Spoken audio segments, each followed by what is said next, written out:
NGO forum কর্তৃক আয়োজিত base cleaning ক্যাম্পেইনে আজকে এখানে উপস্থিত আমাদের শ্রদ্ধেয় অতিথিবৃন্দ এবং সামনে উপস্থিত বিভিন্ন সংস্থা থেকে যারা ভলান্টিয়ার এখানে উপস্থিত হয়েছেন এবং আমাদের যারা স্থানীয় জেলে সম্প্রদায় থেকে স্থানীয় যারা উপস্থিত হয়েছেন সবাইকে শুভেচ্ছা জানাচ্ছি। আসলে আমাদের বাংলাদেশের সবচেয়ে বড় সম্পদ হচ্ছে বঙ্গোপসাগর। এই বঙ্গোপসাগরের সাথে জড়িত আছে কক্সবাজারের সর্বাধিক মানুষ। এই বঙ্গোপসাগরের যে মৎস্য আহরণ করেই কিন্তু আমাদের অধিকাংশ মানুষের জীবিকা নির্বাহ হয়। বঙ্গোপসাগরের চারপাশের যে পরিবেশটা রয়েছে, আমাদের মূলত যে বীজটা রয়েছে সেটার উপর নির্ভর করে আমাদের পর্যটনের বড় একটা অংশ কিন্তু আমরা এখানে জীবিকার সাথে জড়িত আছি।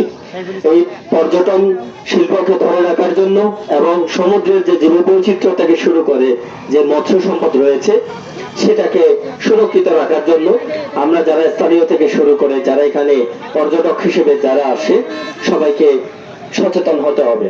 কারণ আমরা আমাদের ব্যবহার্য যে প্লাস্টিক জাতীয় পণ্যগুলো থাকে সেগুলোকে সমুদ্রের পাড়ে ফেলে দেই। যারা মাছ ধরতে যারা সমুদ্রে যায় তারা সেখানে তাদের ব্যবহার্য বর্জ্যগুলো সেখানে ফেলে দেয়, প্লাস্টিক বোতলগুলো ফেলে দেয়।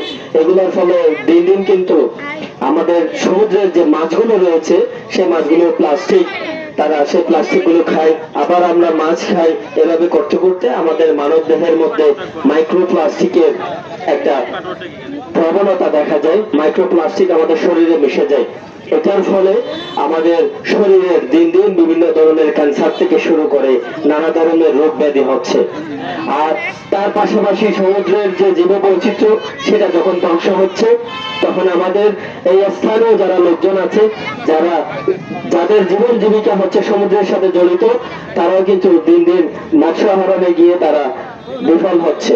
দিন দিন তারা মৎস্য আহরণ তাদেরকে অনেক দূরে যেতে হয়। আগে যে পরিমাণ মাছ পাওয়া যেত সেটা এখন পাওয়া যাচ্ছে না। এবং সমুদ্রের চারপাশটা যদি নোংরা থাকে তখন পর্যটকরাও কিন্তু সেখানে কম আসে, যার ফলে আমাদের পর্যটন শিল্পে একটা মোটামুটি অসুবিধা দেখা যায়।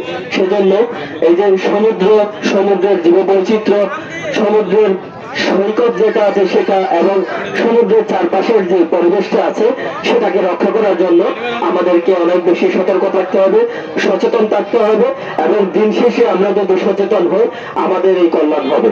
উপস্থিত সবাইকে ধন্যবাদ জানাচ্ছি। আসসালামু আলাইকুম।